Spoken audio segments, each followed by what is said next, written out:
ご紹介します。高野三佐です。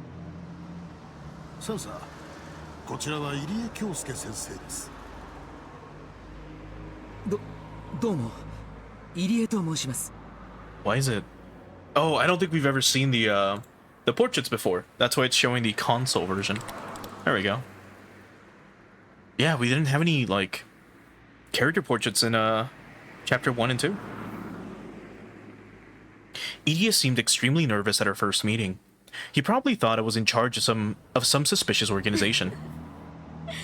Did they introduce her as Major? Yes.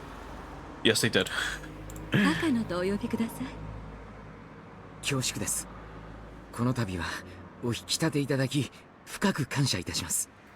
どうぞおかけになってください。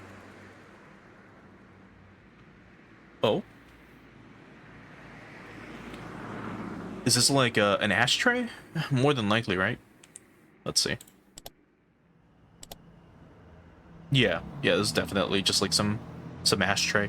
It's very thick. It's a super thick ashtray. That's what, like 7 centimeters, maybe 10 centimeters thick. You know, like an inch or two. I just want to double check this. Yeah, okay, we're good. Anyway, a model lower middle class citizen was a good way to describe Kyosuke Iria's demeanor. One could also say he was a stereotypical type of person to get conveniently discarded after those crafty elders used their seniority to constantly pick on him. He certainly doesn't seem as cunning as I am, but that doesn't mean he isn't ambitious. Like me, he's a young person who dreams of accomplishing something great and leaving his name upon generations to come. While he acts humble in person like this, his articles were actually progressive as well as aggressive. The gap between the two was quite intense. 南沢症候群の資料を読ませていただきました。いかがでしたか？非常に驚くことばかりでした。確かに今日の医学の暗部に踏み込みかねない内容ではありますが、未だ世界で誰も解明していない神秘という点で知的興奮を抑えきれません。He sounds a little younger, you know? Kind of like well, yeah, he just sounds younger in general compared to the Idia that we have in current Higurashi, if that makes sense. Or like in the quote-unquote future. Hearing that made me chuckle. Idia is more than interested in Hinamizawa syndrome, which is good enough for me. She had been through the ringer with far too many people to reach this day, so her honed intuition could tell. She would get along well with this man. Even if he isn't useful to me, he won't cause any problems. For both me and my sponsor, he's the best person possible for the job. 私こそ驚いております。入江先生ほどの博識かつ経験豊富な方が責任ある地位も仕事も与えられず、医局の片隅で飼い殺されているなど、これは医学界の重大な損失と言わざるを得ませんわ。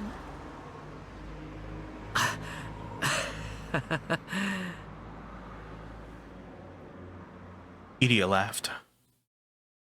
He probably thought I didn't know, but I had received detailed documents on him, so I knew why he was exiled from the limelight despite his rare talent and achievements. He displayed extraordinary skill working under a neurosurgery expert, and everyone expected a bright future from him. Oh, the song is great. Once it kicks in. But he was kicked out due to an ethical controversy. Idia's pet theory was that the antisocial behavior of individuals could be explained by brain disorders.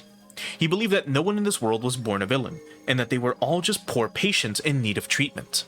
He proposed that they were all proper and normal when born, yet as they matured, psychogenesis and various exogenous factors caused brain disorders that made them into villains. Yeah, this is the music that played, I believe, when Rena was having a breakdown. But it's so good. Therefore, what those evil people need isn't punishment, it is treatment, and if their diseases are treated, they will become good citizens again. That manner of thinking actually fell in line with the confusion belief of innate human goodness. According to this theory, humans are born with the capacity for altruism toward their kind, and it is only afterward that they learn and acquire cruelty. Irie believed that acquisition was the result of brain disorders. The human brain creates human thoughts. Therefore, if one becomes emotionally ill, that means their brain is ill. So if their brain gets treatment, they will recover emotionally as well. That field was called psychosurgery. It's fallen out of practice in the current Heisei era, but the surgical techniques were applauded until mid-Showa. Let's find out when these eras were, because I suck at the like Japanese eras. So the Heisei era was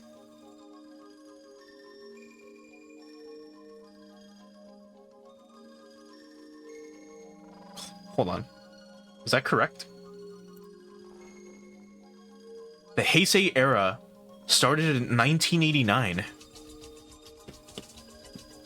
Okay. And the Showa era, I think, was way before that. Yes, from 1926 to 1989. So, what the fuck do they mean by this? Current Heisei era? But, like, if it didn't start until 1989, and this game is set in 1983, what the fuck? I'm gonna assume this is Takano reminiscing. But then that doesn't make sense because... fuck it. I won't get caught up on this, but this is kind of weird. At least if we go through it, you know, based on, like, when this shit takes place. Give me 1 second.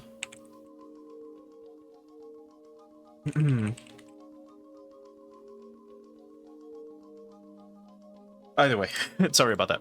Especially since it produced spectacular results on a chronic mental patient that was said to be incurable. The man who invented it even won a Nobel Prize. That was how revolutionary it was. Humans think, that's why they become ill. Everyone knows that's why those who overthink matters are prone to mental illness. When the organ that thinks and debates grows ill, humans deviate from social behavior. That part is called the frontal lobe. Put simply, psychosurgery is surgery performed to operate on the frontal lobe. This kind of surgery doesn't require removing the whole epicranium. A small hole is drilled through the cranium and a special scalpel is inserted down to cut it. It's not a major surgery, just a technique for quickly operating on the precious frontal lobe. Indeed, it was revolutionary in its simplicity. This sounds like a lobotomy.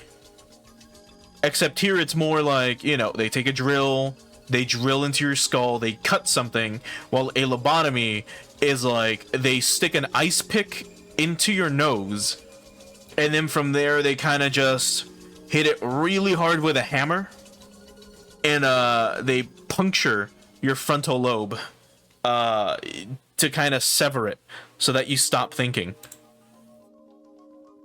So it's like a proper lobotomy. All the severely ill mental patients miraculously recovered, so the technique spread around the world quickly. Those with obstinate and chronic mental illness, the severely ill trapped in deep inescapable depression, all of those could be saved by this technique. I don't think this is real, by the way. Let me just make sure. I've never heard of this.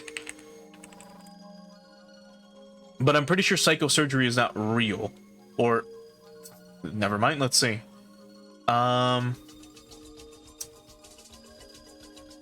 Seems like it was very controversial.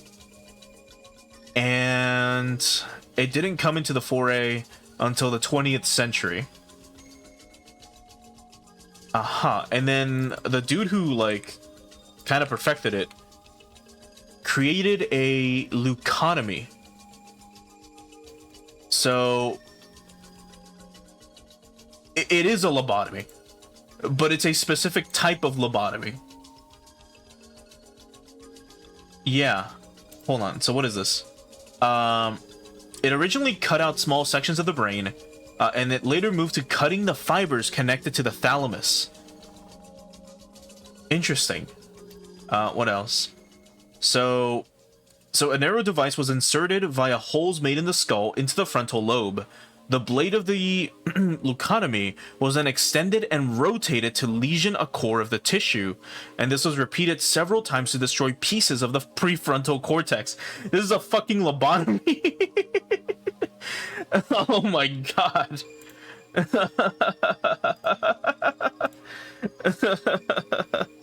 Holy shit.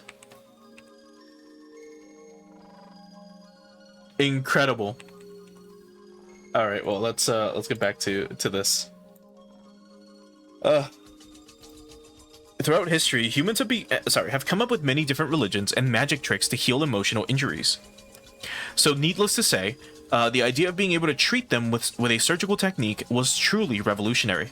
Idia admired psychosurgery and pushed forward in the field of surgical techniques to treat human souls. Okay. However, from the modern human rights standpoint, severing a portion of the brain simply because someone is emotionally disturbed is absolutely out of the question. People gradually started to think differently and said that psychosurgery was inhumane. The frontal lobe controls how people think, but it is also the part that makes humans act human. There were quite a few cases that where that cut caused drastic, irreversible changes in the patient. Yeah. A baseless happiness born from lack of thought. A change in personality, a loss of interest in everything, major mood swings due to a lack of control over one's emotions. Some even lost part of their memories. Of course, some didn't even survive the surgery. By the mid-1960s, use of psychosurgery declined. Also, due to the development of psychotropic medicine, the surgery was hardly performed anymore anyway. Yet some people believed in the idea and continued to perform the surgery and gather clinical data. They wanted people to recognize the value of the technique once again. Some of these surgeries were performed without consent. One theory is that in Japan alone, there were thousands of people who woke up from general anesthesia only to find a part of their brain had been removed. Today, to perform such a surgery without a patient's consent is considered totally unethical, but it was different at the time. For one thing, the idea that doctors required prior patient consent was proliferated in the modern Heisei era. What? What?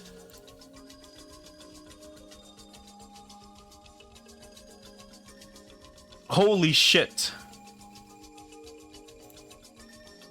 One second. Okay, that's crazy, but alright. Therefore, people at the time didn't think it was that big of an issue. It was only later that people started to argue that it was inhumane. Finally, a decision was reached and the curtain closed with the rejection of psychosurgery. Later, the Japanese Society of Psychology and Neurology passed a resolution to end psychosurgery. After that, psychosurgery was banned throughout Japan and made a forbidden subject of Japanese medicine. Idia was the leading person in the field of psychosurgery. He continued to advocate its effectiveness and results. Therefore, he was treated as a war criminal who practiced inhumane medicine, and he was exiled from the public eye. Holy shit. Oh, God. Incredible. Hold on.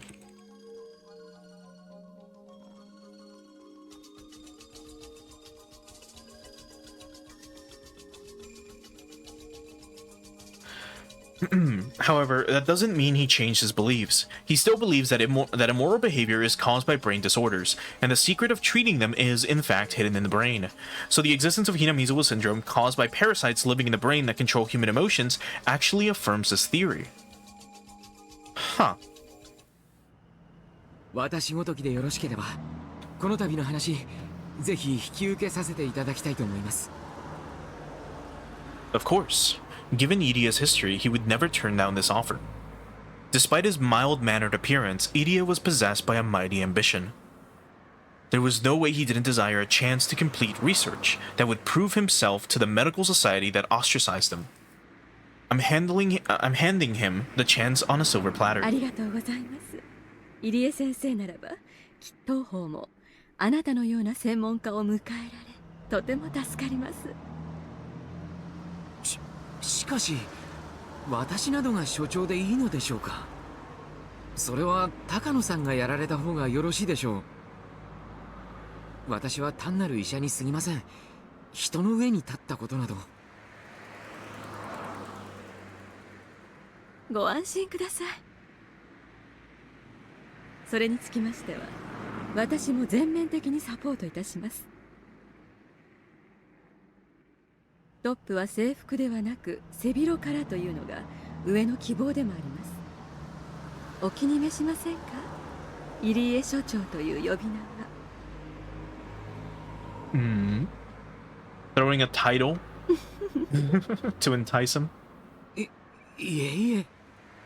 いや、しかし。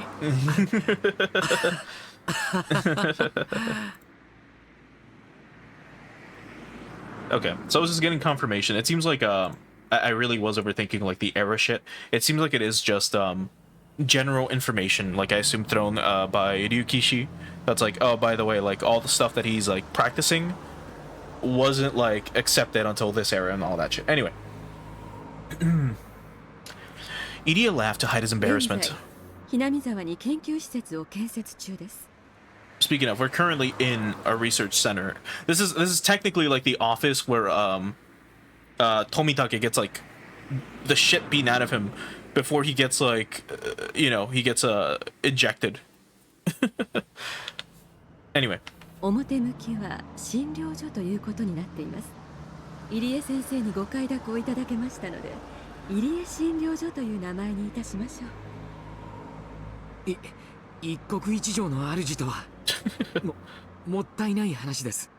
あと身分を陸自で預かることになりますので、先生の席は陸自の医官という扱いになります。私の上司ですので、二佐の階級になりますわね。入江二佐という呼び名はいかがでしょう。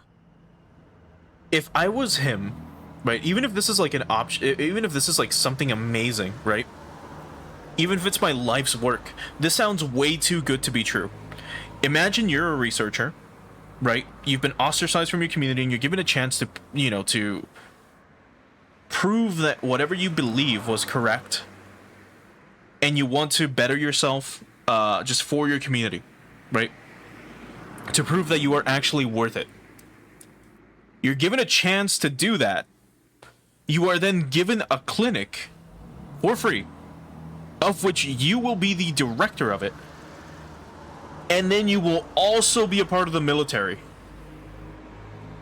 That sounds way too good to be true. 私は軍人じゃありません。二佐という呼び名は遠慮させていただきたいものです。所長だって恐れ多いくらいです。いや。He's getting a chance to research brain parasites, plus being given the title of director of a new clinic as camouflage. Plus, it comes with staff and funding. He'll even have support from the Defense Agency and the Ministry of Health and Welfare, as well as a research lab with state-of-the-art equipment. No wonder he's laughing so excitedly. However, there are some risks too. Since he'll be involved with the secret research, he has an obligation to keep it a secret. Also, he's going to an area plagued by a mysterious and bizarre disease. There's no guarantee he won't contract it himself. But Idia is too young to even think about those things. Aware of all the risks, he quickly signed the contract with the ambition to have people recognize his talent once again. When I saw him sign the contract, I finally relaxed. I knew he would agree to join us, but at the same time, I was afraid of the chance that he'd refuse. Selecting a director proved more difficult than expected, and the only candidate Takuno paired well with was Idia. So, if Idia refused to take that position, then frankly, she'd be placed in an even worse situation. Now that Idia has agreed to take the position, research on Hinamizawa syndrome can finally begin. The research center, or rather the clinic, will be completed next spring.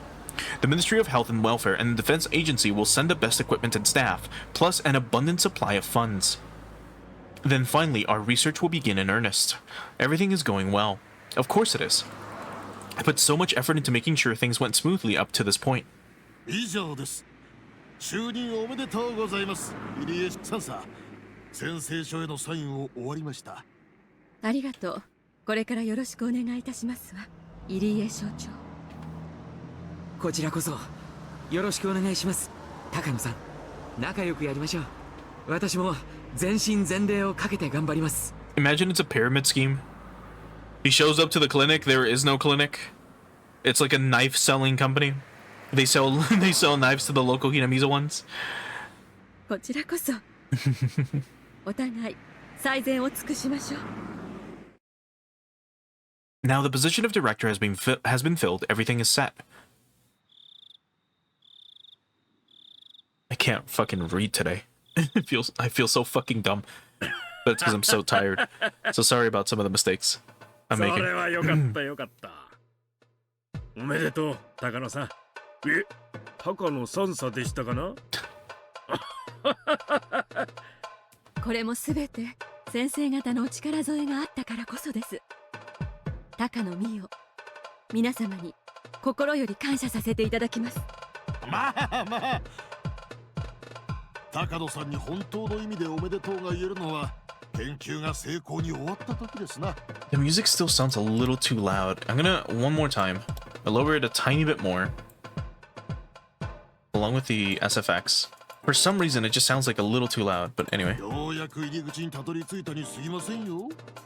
おっしゃる通りです。寝る間を惜しんで研究に身を投じていく覚悟です。 Right, that's how he gets his funding for his lab. He's gotta sell knives. 高野先生が成し遂げられなかったさらにその先へ至られることを私ども一度楽しみにいたしておりますぞ。まあまあ先生、今日はそういう堅苦しい話は抜きにしましょう。今日は高野さんのこれからと入江機関の設立を祝って乾杯と参りましょう。乾杯の前にご挨拶申し上げます。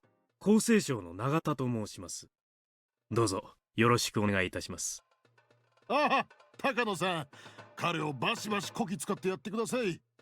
彼のところの研究所は医療機関のバックアップをしてくれます。技術的に困ったことがあったらいつでも頼ってやってください。こき使うだなんてそんな。こちらこそお世話になります。高野と申します。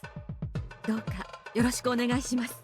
高野さん、こちらも紹介しましょう。陸自から出向の富武君と小此木君です。陸自側からのバックアップをします。 Interesting. ぜひご挨拶させてください。はじめまして、富武と申します。この度のプロジェクトの監査役を仰せつかりました。どうかよろしくお願いいたします。The funding for our research is largely coming from the SDF. It's only natural for the SDF to assign a watchdog to make sure reasonable research is taking place. However, someone in a position like that should be my opponent. Why was someone in that position invited to this private party? Does that mean this auditor is on my side too? Seeing that thorough groundwork, I couldn't help but feel the strength of having a sponsor all over again. 私は直接はひなみ沢に赴きませんが、定期的にお伺いして研究の進捗管理などをさせていただくことになります。あら、それは残念ですわね。ひなみ沢は空気も良くて自然も素晴らしいところですのよ。ぜひ仕事以外でも気軽に遊びにいらしてくださいね。ありがとうございます。そうさせていただきます。If he really is an auditor, I should maintain a good relationship with this man. He'll hold the key to all future adjustments of our funding so long as we continue drawing it from the SDF. 小此木と申します。Oh shit. Well, here's Okonogi, who we have only seen in uniform, but not this uniform. We've seen him in the Mountain Dog outfit. But here he is in the classic sprite. And yeah, this is the outfit that we've seen him in. God, he looks so fucking creepy. Who the fuck is this thing? What? No.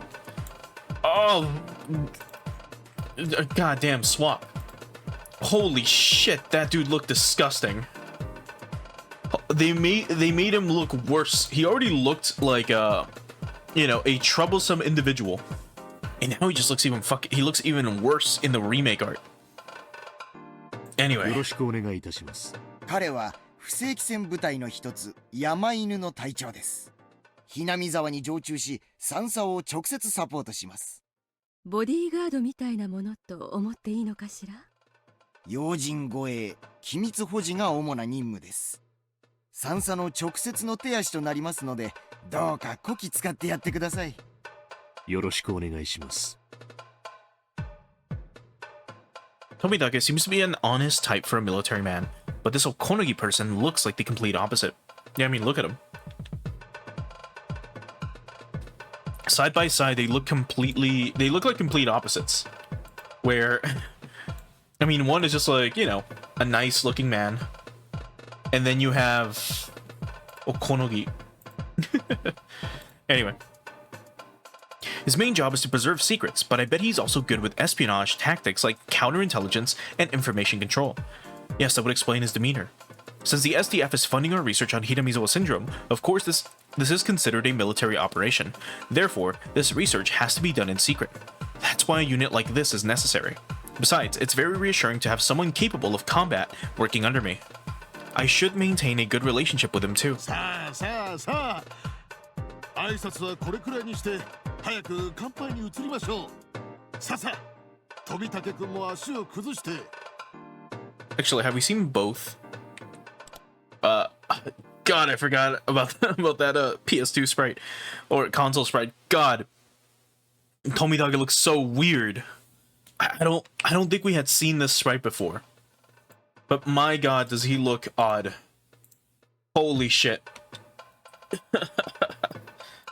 Oh, that jacket is huge. Anyway, what about this one? Anyway, let's swap. God damn. 今日は入江機関の前途を祝してブレイコーで参りましょう。 While this is supposed to celebrate the establishment of the Idia Institute, Idia himself isn't here. But that is his job after all. Idia is simply a puppet to fill a seat.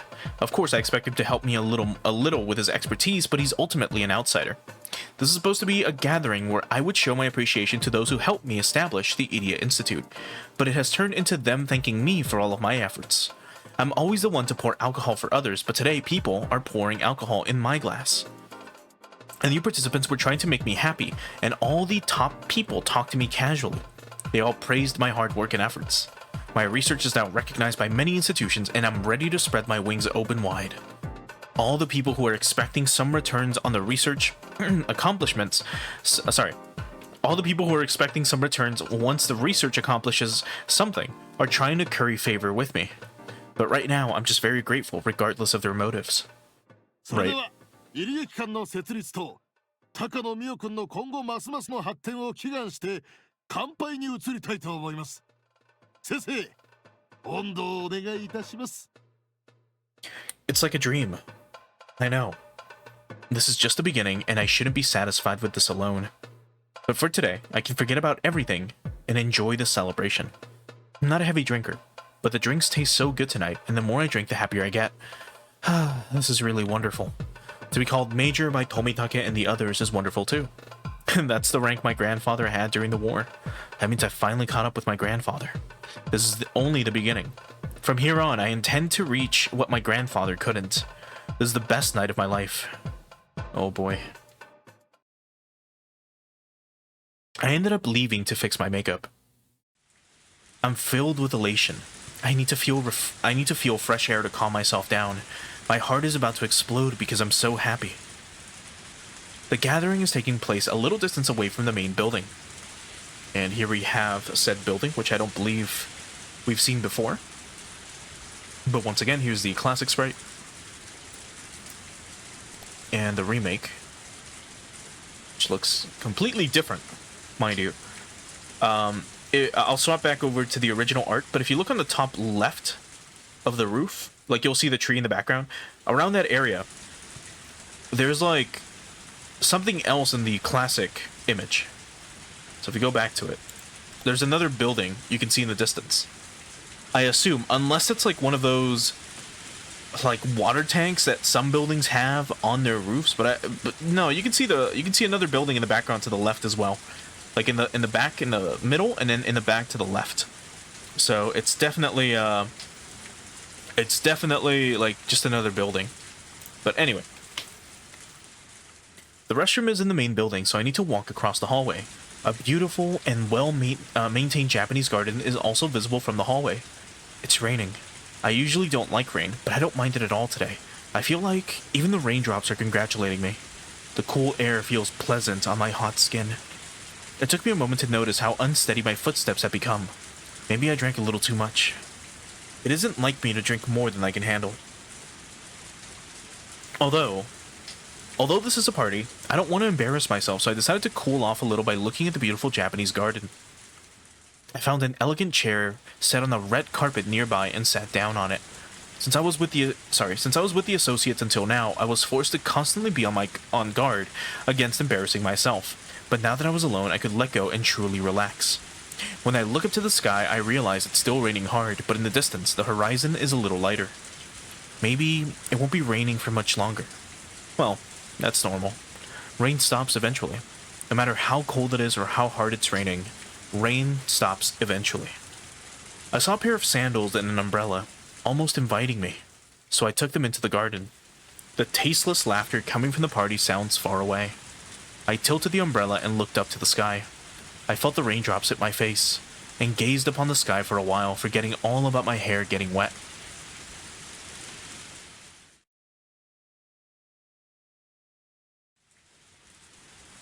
I thought the rain would cool down my boiling heart, but as my body got cold, I started to feel miserable. My bare feet were swollen, and all the throbbing pain I felt made them seem twice their normal size. The gravel road continued forever. I didn't even know what direction I was heading in anymore. I could no longer hear my pursuer. I had probably lost him by running through the woods like mad. Also, hey Far, thanks for following over on the Twitch side. My body was covered in scratches. I finally started to feel the pain from that. I felt both cold and hungry. There was no place nearby to take shelter from the rain.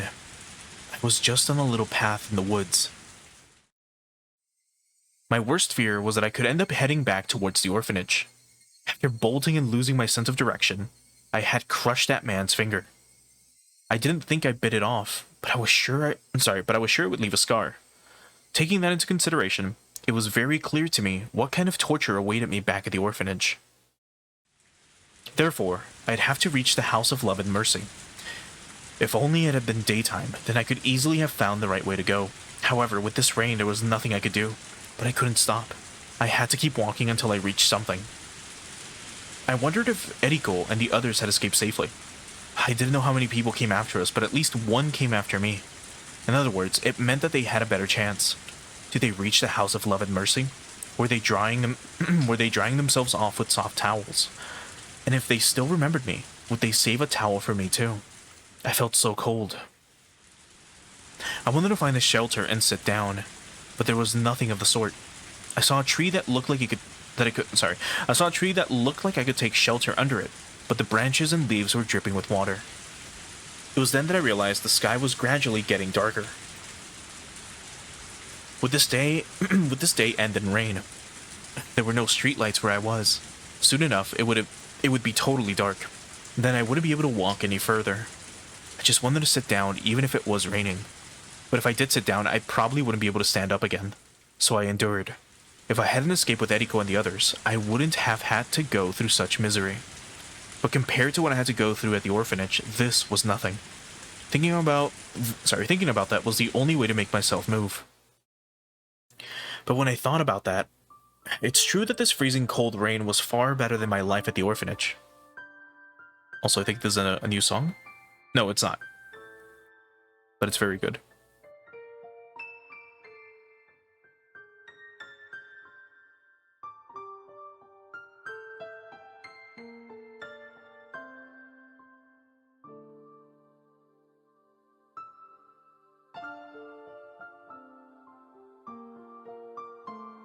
Was it better than the normal life of normal kids my age? I didn't even need to think about that. When my parents were alive, although we weren't rich, we led a normal life. The gentle smiles and forgivable selfishness, the sound of my mother cooking breakfast in the morning, the sound of a newspaper being folded, precious memories like that. I didn't need anything else. I had plenty of friends, I had fun at school. I didn't like my teacher, but I liked studying. I had everything I needed. That was enough for me. I never complained. I never did anything bad. So why was this happening to me? Everything went downhill after that train incident. The die of fate kept rolling out one. Oh my god, we're going back to the dice metaphors. The die never showed its good side to me. If the accident was my fault, then I could have accepted it. But it wasn't.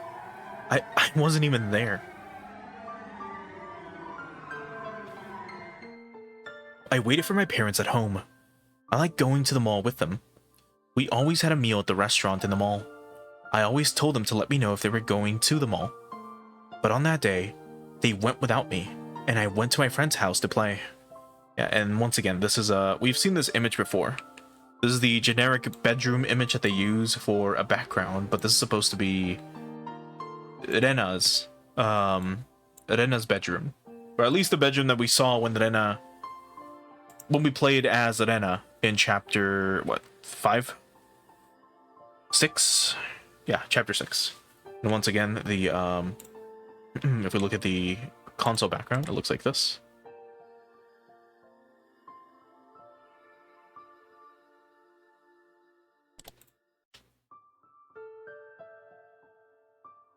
My friend wasn't in, so I went back home. I didn't see anyone at home and found a note that said that they were going to the mall.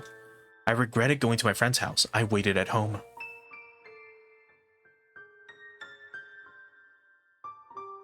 They didn't come home. They were still gone by dinner time. I was getting hungry and got angry with my parents for leaving me. Thought they were having dinner at the mall restaurant without me. If I hadn't gone to my friend's house, I would be eating dinner at the restaurant too. I loved the little flags that came with the kids' meals. I was collecting those flags. Yes, I was. I was trying to collect 20 of them, thinking that once I collected 20, something wonderful would happen. But I couldn't collect 20 of them. I only needed one more. I was about to say she had 19. If I had one more, maybe the accident wouldn't have happened. A very sad memory of a flag from a kid's meal. I kept waiting for my parents to come home from the mall. I was hungry, so I started to eat some dried fish. If I ate too much, my mother would find out, so I was careful not to gorge myself. Then the phone rang. I assumed it was for my parents. I answered the phone in an angry manner, but it wasn't them at all. What happened to the house? We had rented it, so maybe somebody else had already moved in. What happened to my room? What about my desk and all the flags that were in the right middle drawer? If it wasn't my house anymore, then where was I supposed to go? Even if it remained my house, my parents wouldn't be there to welcome me or to protect me. Just because I didn't have my parents to protect me, the whole world became so cruel. How could anyone take me away from the house I was used to living in, just because my parents were gone? Why didn't they just leave me alone? They asked me many, many things. They tried to confirm many things. But how could I have understood any of the forms they gave me? I was asked a yes or no question, and I had no choice but to answer yes. Before I knew it, I ended up at the orphanage. It was beyond heartless. I didn't do anything wrong. I was just a little girl. I had to sign so many papers, but why this? The warm and gentle world ended suddenly without advance notice, and I was thrown into the cruel and merciless world alone. Was this the real world? Did I have any allies at all? Just because my parents died and I didn't have any relatives, the world had become so sad. When is the die going to come up with a 6 instead of a 1 to make up for the continuous series of the latter?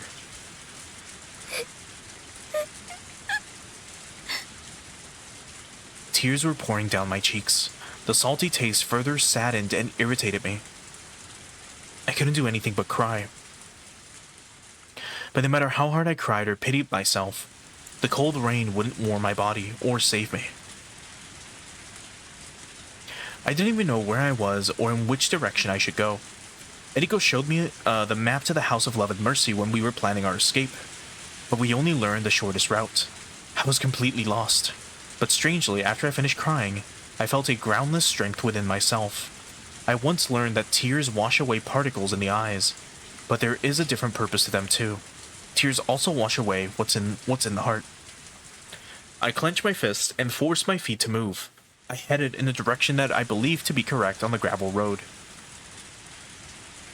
The rain was still pouring, and it was getting darker and darker. I roared at the sky amidst the rain. My sadness was turning into anger. 神様のバカ！どうして私がこんな目に遭わなくちゃならないの？私が何をしたの？何もしてない。ただ普通に生活してただけ。そんな私がどうしてこんな目に遭わなくちゃならないの？人生はいいことと悪いことと2つあって、どちらも長続きしないってお父さんが言ってた。ならこれだって長続きしないんだよね。いつまでも私はこんなひどいところに一人ぼっちじゃないんだよね。ねえ、そうなんでしょ？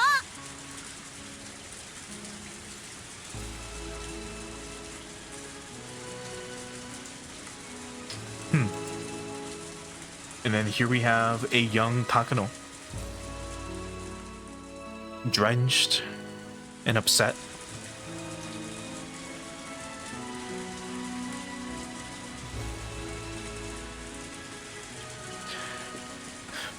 As I looked up, I felt the raindrops hit my face. And here she is again. This time her mouth is closed. There is no God. I knew that in my heart, but such disbelief wouldn't save me. If I believed he was there, I should have been saved. No, I needed him to be there. Was he going to answer me? I heard thunder, and I realized he was there. He was there and he was listening to me. In his eyes, everyone was supposed to be equal, and he was listening to me. もう私は十分辛い思いをした。十分すぎるくらいに。これまでがそれに見合うくらいに幸せすぎたなら、この不幸を甘んじて私は受けることもあるかもしれない。でもそんなことなかった。私は普通の生活をしてきたに過ぎない。それが幸せじゃなかったのかと言われたら、確かにそれは幸せだったのかもしれないけど、だからってそれの裏返しがこれではあまりに見合わない。 I heard thunder again. He was listening. I continued. もし私の運命が神様の何かの間違いだというのなら、もう私を解放して、これで私の不幸を終わりにして、私を今日までの不幸に見合う幸福に導いて。でももしこれが私に与えられた運命で、このまま私に生涯を終えろというのなら、こんな人生いらない。私を殺してよ。その雷で私を打ちつければいい。落雷で殺されてしまうという最後の不運を私に見舞えばいい。さあ試してみなさい。私の人生を無慈悲に奪ったように、その雷で無慈悲に私を打ち据えればいい。 I heard thunder again. It was loud enough to make me shiver. Normally, I would just hide in the house and wait until the thunder went away. But on that day, I wasn't afraid. さあ殺せ。田無美代子はここにいる。 And they just zoom into the PNG. 私のお父さんとお母さんを奪ったように、私の命をここから奪え。 The heavens replied to my provocation. The heavens took aim at me, a lowly human who dared sling constant, insolent insults at them. That was my wish. I opened my arms. He's God, so he wouldn't miss me. However, I guess even God makes mistakes sometimes. Although he's supposed to be fair, he had been unfair with me. さあ狙え。殺せ。私を天に連れて行け。だがもし私を殺し損ねたなら、私の運命をひっくり返してみろ。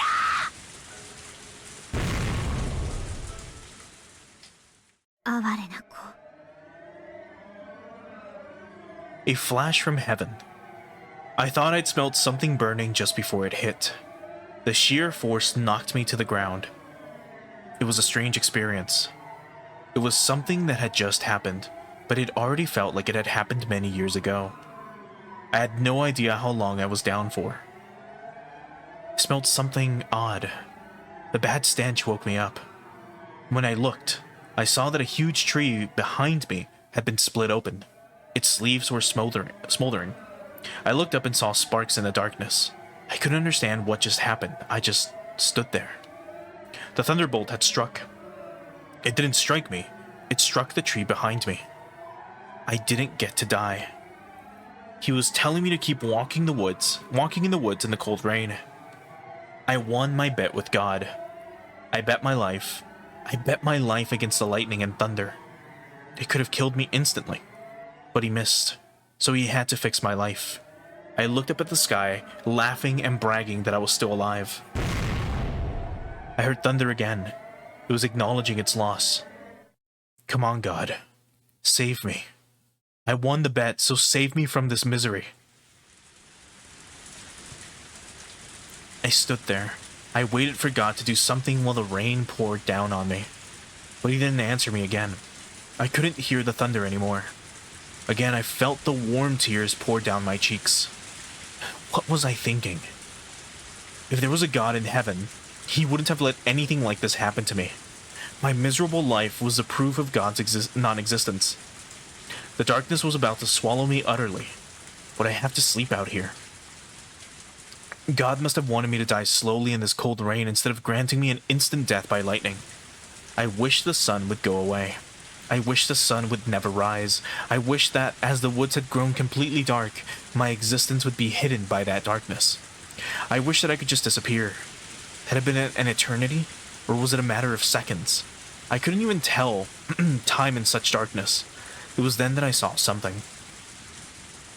It was a light. I noticed it only because the woods were so dark. But was it really there? Had it been there this whole time? I felt like the light was inviting me towards it. It was a fluorescent light. I didn't normally like fluorescent lights because I always thought they looked cold. But I didn't feel coldness from that white light. I made myself believe that the light was a guide sent by God. I had to believe, otherwise I wouldn't be saved. The light reflected in the puddle. It wasn't a muddy puddle. It was a puddle on asphalt. I'd made it out of the woods and on a paved road. The light was a street light. Being on a paved road really didn't resolve anything. It was just a county road. It was a road that went through the woods, so there were no houses, no shops, and not even a single car going by. There weren't too many streetlights on the road, so it was still very dark. My feet touched the asphalt. It felt so different from the gravel I'd been walking on earlier. It felt almost merciful. My feet had grown used to walking on gravel, but after feeling the softness of asphalt, I never wanted to go back to the former again. I could only choose between heading left or heading right. I was grateful to God for leading me to this asphalt road, but I wished that he had given me a little more guidance. Such a little bit of luck couldn't make up for all the unhappiness I'd gone through. And that was when I sensed his guidance. I saw another light in the distance. It was only on the right side. I headed towards it, and when I got there, I understood what it was. I was amazed to find it there. A telephone booth. Who would actually make a call in the middle of nowhere? A telephone booth on the countryside was rather unusual. There were plenty of red public phones all over, but I had always thought telephone booths only existed in big cities. It almost looked as though the telephone booth had been put there as punishment for doing something bad. When I thought that, I felt bad for the lonely telephone booth. It reminded me of myself. Even if I went inside the telephone booth, what would I even do in there anyway? I already knew the answer to that question, but no matter what, I just had to get in there. The door squeaked as I opened it. There were lots of moths and other bugs flittering around the light. I usually hated bugs, but in that moment I felt like they were my friends, sheltering from the rain like me. There was no heater, but it was still very warm inside of the booth. It sheltered me from the cold rain. Soon enough, I crumbled to the floor. The warmth from the fluorescent light embraced me gently, and I felt like it was telling me that it was okay to cry. But I had no more tears left, because I cried them all when the lightning struck. Aching scratches covered my body. My calves were in pain too. Everything hurt everywhere. And I didn't want to get up ever again. I wished I could fall asleep. But if I did that, the staff from the orphanage might find me. The windows in the booth were high up, so if I sat down, I wouldn't be visible from the outside. But as it was the only shelter in these dark woods, the staff would be sure to check it. That's why I couldn't stay here for long. Telephone booths from back then were completely made of glass, so it was possible to hide inside of one. Yeah, I was about to mention this. So let me see if I can find a picture of one of these example like phone booths. 1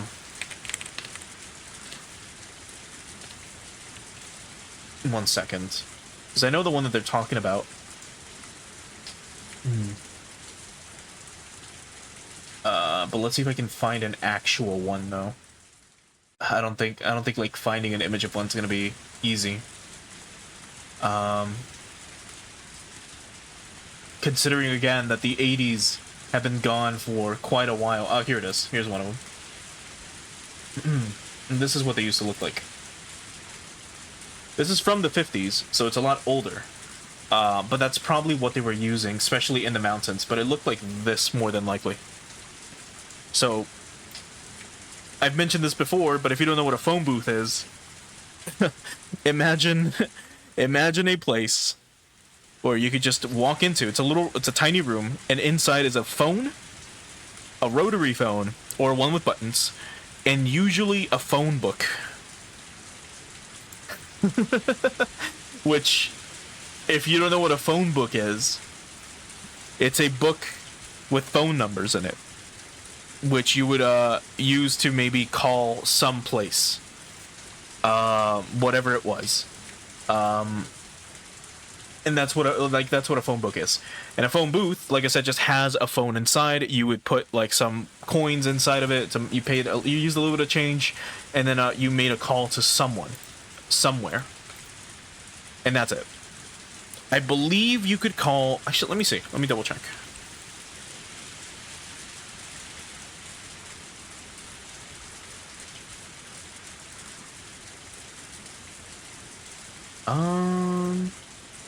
Yeah, so you could call an emergency line without paying through a phone booth. So if you needed to call the cops or an ambulance or something, you could just pick one up and call. So that was pretty cool. We don't have those anymore. And I'm pretty sure the reason why we stopped having them, unfortunately, is because of crime-related reasons. So phone booths started to be phased out around the early 2000s, if I recall. More and more people were having cell phones, so upkeeping a phone booth was not worth it.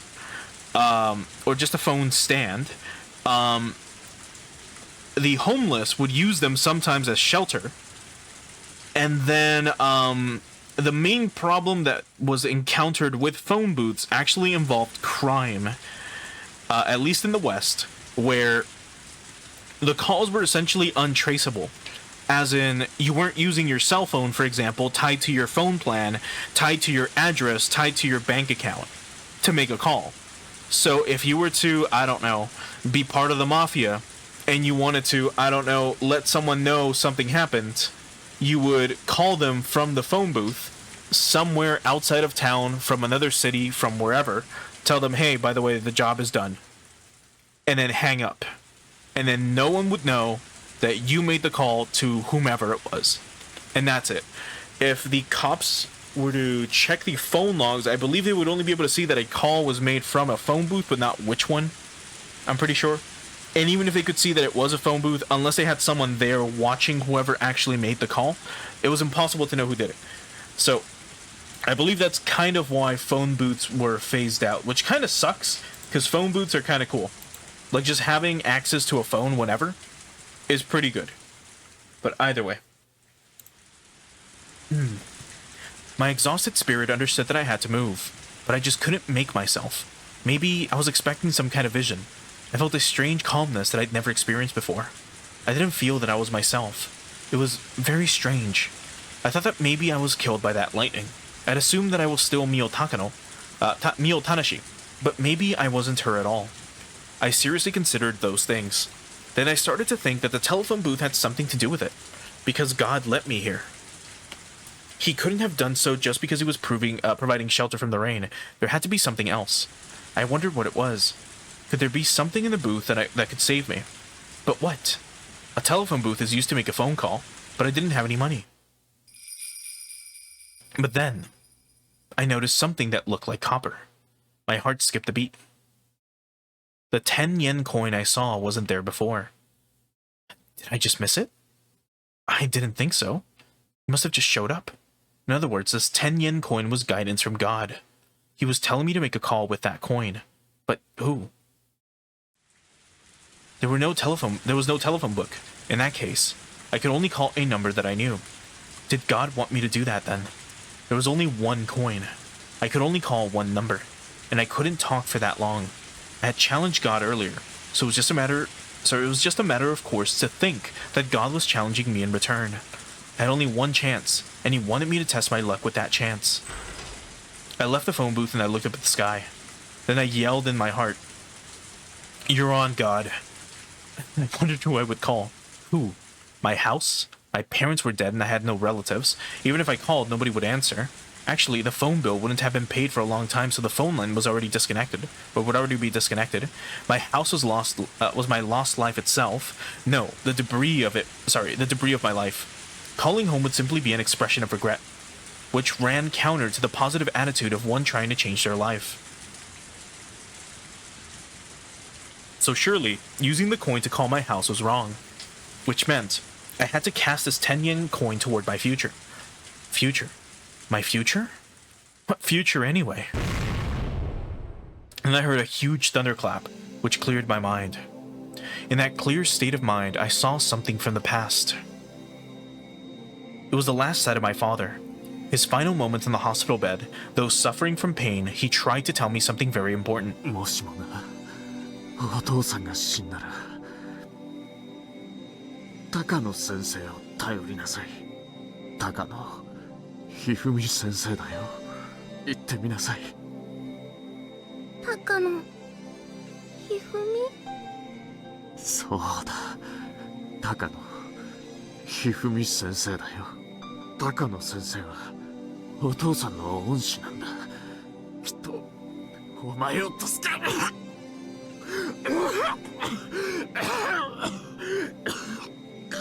お父さん、お父さん、お父さん、お父さん。Many doctors came into the room in a hurry. He wanted to tell me something else. But the doctor stopped them from talking, so it wasn't audible. It shouldn't have been, but it was to me. I heard it. I heard it, but I didn't want to hear him say it while suffering, so I pretended that I didn't hear. He said it while coughing. I heard it. They were numbers. I swallowed once. That's right. It was a phone number. He knew nobody would take me in because we had no relatives. He told me to get in touch with him, Dr. Hifumi Takano. He tried to tell me his phone number. What had I done? He tried so hard using his last chance to tell me the most important thing. The thunder from earlier had made me remember it. The number I couldn't remember even once came out so smoothly. I dialed it in. This really was it. This was the number for my father's teacher, Dr. Takano. But my hand stopped just as I tried to put the coin in. What if I hadn't remembered it correctly? No, there was no need to hesitate. I had to believe in myself. This had to be the correct number. I had to dial it before I forgot it again. I picked up the phone and I put the coin in. Beep. I heard the dial tone on the other end. At that point, I decided to kill myself if it didn't work. I could go back into the woods and wait for another lightning bolt.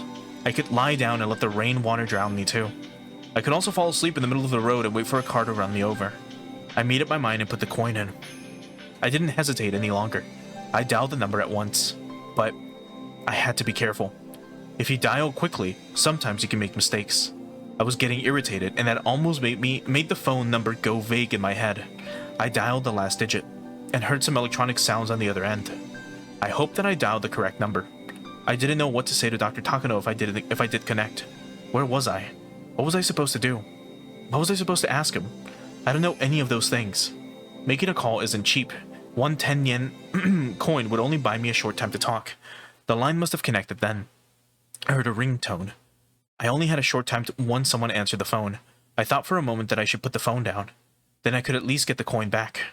But I could call back after sorting out my thoughts. But then someone answered. もしもし、高野です。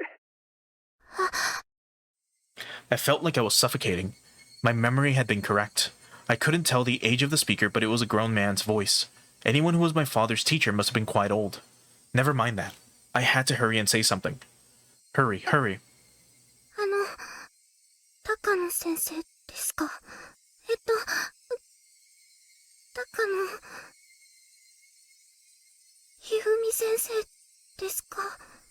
ん？そうですが、どちら様ですか？ He must have been suspicious. I couldn't blame him. A stranger was asking about his name. Of course he'd get suspicious. ごめんなさい。私、田無って言います。田無美代子と申します。田無さん？はい。私の父に、高野先生に電話しろって言われたんです。父は、田無竹光と言います。田無。ああ、田無くん。ああ。 His voice suddenly changed. Dr. Takano had remembered his old student. 私、娘です。お父さんに電話しろって言われて。田無くんに何かあったんですか？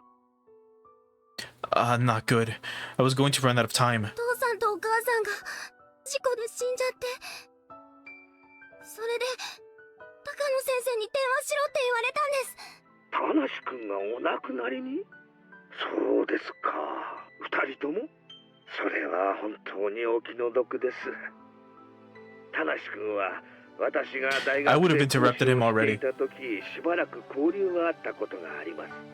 何事にも勤勉な良い青年でした。結婚式に呼んでもらった時にあったのが最後だったような気がします。Obviously, he didn't know I was born, but he remembered my father. That was truly a stroke of そ luck. れで、田無くんは私に何と？I didn't know what to say. I was only told to call Dr. Takano. How could I tell him that? My time was running out. I felt more and more anxious by the minute. Phone calls are disconnected without notice, but somehow I sensed it. I only had enough time left for one sentence, so I decided to say one sentence filled with all of my hopes. The phone call got disconnected. Maybe he only heard part of what I said. I could only hope he was able to sense my despair. I couldn't hear anything from the receiver anymore, but I actually talked to Dr. Takano. I confirmed that Dr. Takano existed. He existed and he remembered my father. If he grieved over his student's death, he would come visit my house, and he would find out I was sent to an orphanage. Then he would come to get me. That's when tears flowed down my cheeks again. I thought that my life was hopeless. I never knew that finding even a grain of hope could make me feel so happy and strong. The voice I heard on the phone was so warm and dependable. My father must have thought about me for a long time in that hospital bed, and came up with a name that he could trust his daughter with, Dr. Hifumi Takano. So I could trust Dr. Takano. I had to believe that he would find me, but it might take more than just a few days. I'd have to wait patiently. A few days? A month more? I could only wait patiently. Either way, I couldn't stay in a telephone box. The staff would easily find me there. I went out into the rain again, but this time the rain felt a little warmer than before. I wished to die by lightning. But after the phone call, I was filled with hope and the will to live. I wanted to live, and that was why I felt pain all over my body. When I still wished to die, I didn't feel anything. I had to wait patiently until Dr. Takano came to pick me up. I had to get to the House of Hope of Love and Mercy. That would be the best place to wait for him. I didn't think the orphanage would tell him I escaped to the House of Love and Mercy. But the house wouldn't stop me from calling him. All I'd have to do was call him again and let him know where I was. But I didn't know where I could find the House of Love and Mercy. I couldn't see any signs anywhere, and I didn't even know what direction the orphanage I escaped from was in. But I couldn't just stop. I had to walk. I had to find shelter. I had to find someone and ask for directions to the House of Love and Mercy. I had to keep going because I finally saw the light at the end of the tunnel. The chills and throbbing pain tormented me, but I couldn't die until I met Takano-sensei. I wished a car would come by. If it was someone who lived in the area, I could ask, but the police wouldn't do me any good. I was sure the orphanage had already called the police about her escape, and they wouldn't be forgiving. The police were sure to send me back to the orphanage. Either way, I wished that someone would show up. Otherwise, I'd have to keep walking on the asphalt in the darkness forever.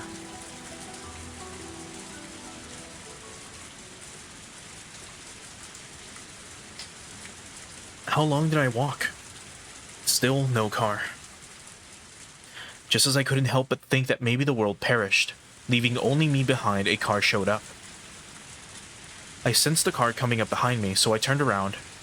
I saw their headlights approaching me. I thought for a moment, should I stand in the middle of the street and to stop the car? It was so dark. I didn't think the car would notice if I just waved at it, but if I were to stand in the middle of the street, I could get run over. While I thought, the car was getting closer and closer. When I made the phone call, I panicked and didn't know what to say. So with this car, I'd have to think very carefully. If I couldn't think of anything, then I should just let the car go. With those thoughts vaguely on my mind, I was incredibly surprised when the car slammed the brakes with a screech and came to a stop. Maybe I wasn't all there. Maybe I wasn't all there after that miraculous experience of lightning striking near me. I had lost half my mind in those dark woods, so I possibly wasn't thinking very straight. Because the car had stopped after recognizing me. In other words, the driver knew who I was, and the only people in the area who would recognize me were... Suddenly a chill ran through my whole body. I started to dash away. I heard a voice calling after me. I no longer had the strength to run. My feet were trembling and I couldn't make them cooperate. I realized then that I shouldn't have sat down in the telephone booth, and that's why I couldn't keep running. I was suddenly grabbed from behind, the collar of my clothes almost choking me. I heard fabric being ripped. I fell in a puddle and the staff member got on top of me. This time his finger wasn't in my mouth. All I could do was struggle. As I did so, I remembered all the scary stories Eriko and the others told me. All the torture the child who was caught had to endure. The drowned ducky punishment, the mashed caterpillar punishment, and the splayed piggy punishment. The names of those eerie-sounding punishments came to mind. I screamed and struggled with all my might, but it was too late. I was shoved into the backseat of a car. Why couldn't they just let me go? Simple. They didn't want me talking about them to anybody. The staff were yelling and screaming while chasing me, but once we were in the car, they went silent. It was like the Grim Reaper had come to get me. Whether I liked it or not, I had to come to terms with the fact that my luck had run out. But I had called Takano-sensei, so I knew he would come to get me. I don't know, I didn't know when that would be, but I knew it would happen someday. So I wanted to live. I would be saved if I lived. I couldn't even imagine the kind of punishment that was waiting for me. But even so, I said to myself, I have to live. I'd already found the light at the end of the tunnel. All I had to do was endure until I reached it. The car stopped. We had arrived at the front gate of the orphanage. The two staff members grabbed my shoulders so I wouldn't run. My shoulders were very skinny, so it hurt a lot. I was scared of what I would have to go through. We went through the door and I was finally sheltered from the rain. In a way, I wasn't sheltered at all though. It was the middle of the night, and long past time to turn off all the lights. The orphanage should have been quiet. But I heard a noise. It was a strange noise. The noise of a shower. The noise of metal objects crashing into each other. And also the staffs yelling and screaming. A chill went down my spine. What could I possibly write down to fully describe this fear? A staff member knocked on the door of the storage room and the door opened. The moment it did, an angry roar issued from inside. The sight leapt into my eyes. I couldn't completely take in the bizarre scene before me. Two staff members were hitting a mat with bamboo swords while yelling violently. It was a mat used in, the one you use when you do gymnastics. But why was it rolled up like that? The rolled up mat was tied with a string and was standing up in the corner. The staff members kept hitting it. Usually words are said to a person, but why were they yelling at a rolled up mat? The way they were hitting it and yelling at it, it was as if they'd gone mad. But wait, I could see something sticking out from the top of the rolled up mat. It was, let me see, whose shoes were those? All of a sudden I froze and I couldn't think anymore. One man stood in front of me. The man's pinky finger was wrapped in bandages. My eyes moved upwards from his pinky finger and met with his. The beast's eyes met mine, peering with intent to devour me. I squeezed out a voiceless scream. My voice didn't come out, so it was more like a goldfish opening and closing its mouth. The beast stuck his little finger in front of me and roared. I couldn't tell if it was a word or a meaningless shriek, but I was certain it was something abusive. I was scared. I didn't want to die. I wanted to live. I knew that Dr. Takano would show up to save me. That was why I had to live and submit myself to the fear. I'm sorry. I'm sorry, I'm sorry, I'm sorry. The hand with the bandages grabbed my hair and dragged me along. All I could do was apologize and beg for forgiveness while hoping the beast had even a tiny bit of mercy in him. I was like a broken, apologizing doll. A mad doll that kept muttering apologies until its key wound down. I was their toy, shedding tears, coughing blood, and apologizing in place of clicking gears. I could see into the shower room while he dragged me along. The door was open, and I heard wailing from the inside. What I saw was very strange. There was a locker on its side in the shower. What an odd sight. A locker was taking a shower sideways. I'd never even imagined anything like it before. The locker was taking a cold shower while 2 staff members hit it with bamboo swords. That explained the metallic noise I heard before. The beast didn't want me to see that. He pulled my hair violently and twisted my neck so that I looked in the opposite direction. Then I realized, he didn't do that to stop me from watching the shower. He did it to make me look at something else. I saw a window in a courtyard. Usually it was too dark to see anything, but the lights were on and the courtyard was very bright. Then I saw it. Inside of the hen house, I saw so-and-so. What is that? So-and-so and so-and-so, so-and-so. That hair was Eriko's. So-and-so? So-and-so? But why was she... That was far too... I'm sorry. I'm sorry. I'm sorry. So sorry, sorry. I'm sorry. I'm sorry. I'm sorry. I'm sorry. I don't want to die. I know Dr. Takano is coming to save me. I know he's coming. I was taken to the staff bathroom. It stunk of ammonia. I saw so-and-so, which just didn't fit in the bathroom. Why was this in the bathroom? I thought. He's not planning to... with me, is he? No way. No. No, no, no, no.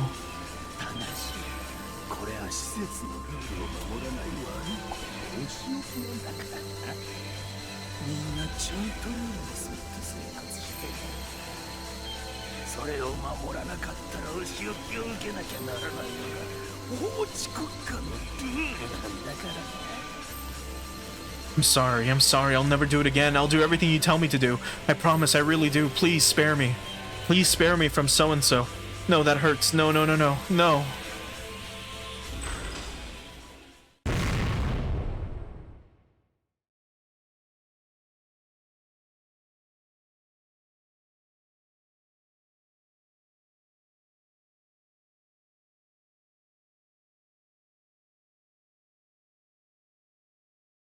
And that's the end of chapter 3.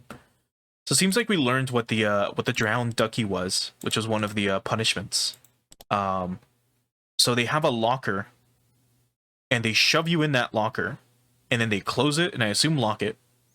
And then the top part of the locker, which usually has an opening of some kind, is slowly filling up with water.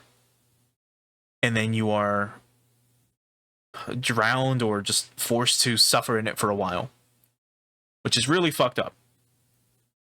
So, anyway, that was pretty good writing, considering that it makes you forget that, oh yeah, I mean, Takano is still alive and she gets out of this.